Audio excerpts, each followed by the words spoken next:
नमस्कार मित्रांनो, बाजार तडकामध्ये आपलं स्वागत आहे. आज आपण भारतातील मोठ्या कंपन्यांच्या ताज्या आणि महत्त्वाच्या अपडेट्स पाहणार आहोत. Power projects, infrastructure, green corridor, लीडरशिपबद्दल आणि मोठ्या ऑर्डर्स या सर्व बातम्यांचा आढावा आज आपण घेणार आहोत. चला सुरुवात करूया. तर सर्वात आधी आपण पहिल्या टॉपिककडे वळूया. तर बेल म्हणजेच भारत हेवी इलेक्ट्रिकल लिमिटेडला स्टील अथॉरिटी ऑफ इंडिया लिमिटेडकडून बर्नपूर येथील IISCO स्टील प्लांट विस्तारासाठी कॅपेटिव्ह पॉवर प्लांट उभारण्याचा 1200 ते 1500 कोटीचा प्रोजेक्ट मिळाला आहे. तसेच हा प्रोजेक्ट 39 महिन्यात पूर्ण होणार आहे. तसेच संपूर्ण टर्नकी काम बेल करणार आहे. त्यामुळे बेलच्या ऑर्डर बुक मजबूत होणार आहे. आता पुढील बातमी. T-V-S motor. तर टी-व्ही-एस मोटर कंपनीने रोपण ट्रान्सपोर्टेशन सर्व्हिस प्रायव्हेट लिमिटेड म्हणजेच रॅपिडोमधील आपली संपूर्ण हिस्सेदारी MIH इन्व्हेस्टमेंट्स 1BVला विकली आहे. तसेच कंपनीने नॉन कोर गुंतवणूक एक्झिट घेतला आहे. तसेच US कंपनीने मुख्य व्यवसायावर लक्ष केंद्रित करण्याची रणनीती बनवली आहे. आता पुढील बातमी अदानी पोर्ट्स.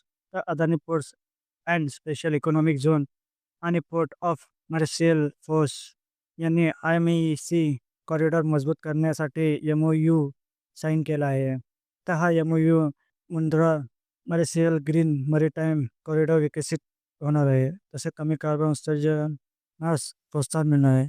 तसे भारत युरोप व्यापारासाठी मोठा फायदा होणार. आता पुढील बातमी आहे पॉवर मेक. तर पॉवर मेक प्रोजेक्टला अदानी पॉवर लिमिटेडकडून 515 कोटी आणि 490 कोटीच्या ऑर्डर्स मिळाल्या आहे.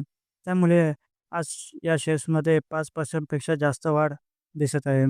आता पुढील बातमी IEX कंपनी म्हणजे इंडियन एनर्जी एक्सचेंज लिमिटेडने इंटरनॅशनल कार्बन एक्सचेंज प्रायव्हेट लिमिटेडचे नाव बदलून ICX प्रायव्हेट लिमिटेड केले आहे. आता पुढील बातमी NHPC लिमिटेड. त्या NHPC लिमिटेडने कोटक सिक्युरिटी आयोजित इन्व्हेस्टर कॉन्फरन्स 24 फेब्रुवारी मुंबईमध्ये सहभागी होणार आहे. आता पुढील बातमी GPT इन्फ्रा म्हणजे GPT इन्फ्रा प्रोजेक्ट लिमिटेडला नॉर्थ रेल्वेकडून 1201 कोटीचा प्रोजेक्ट मिळालेला आहे. तसे हा प्रोजेक्ट वाराणसीमध्ये असून 4 railway lines plus 6 lane road करण्याचा प्रस्ताव आहे. तसेच यामध्ये या प्रोजेक्टमध्ये 480 कोटी हा GPTचा हिस्सा असणार आहे. आता पुढील बातमी जिओ फायनान्शियल सर्व्हिस लिमिटेड. तर जिओमध्ये नेतृत्व बदल करण्यात आले आहे. तर अनंतरमन यांचा राजीनामा 20 मार्च 2026 पासून त्यांच्या जागे संदीप खेतर नवीन GCRO 23 मार्च 2026 पासून यांची नियुक्ती 5 वर्षासाठी केलेली आहे. त्याचबरोबर आजच्या मार्केटचा हालचाल पाहिला तर निफ्टी 50मध्ये आज हिरवं निशाण दिसत आहे. म्हणजे निफ्टी 50 25,819 अंकावरून 0.37% ची वाढ दिसत आहे. आणि त्याचबरोबर सेन्सेक्स पाहिला तर 83,734 अंकापासून 0.34% ची वाढ दिसत आहे. त्याचबरोबर FIS आणि NII त्याचबरोबर FII आणि DII डेटा पाहिला तर मागे 2 दिवसापासून FISने खरेदी केली आहे. तसेच आज FIIने 1,154 कोटीचा माल खरेदी केलेला आहे.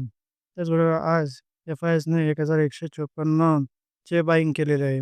तर मित्रांनो, जर तुम्हाला अशा महत्त्वाच्या बिझनेस आणि शेअर मार्केट अपडेट्स मराठी पाहायचे असेल तर व्हिडिओला लाईक करा, चॅनलला सबस्क्राईब करा आणि बेल आयकॉन दाबायला विसरू नका. पुन्हा भेटूया पुढच्या अपडेटमध्ये. धन्यवाद.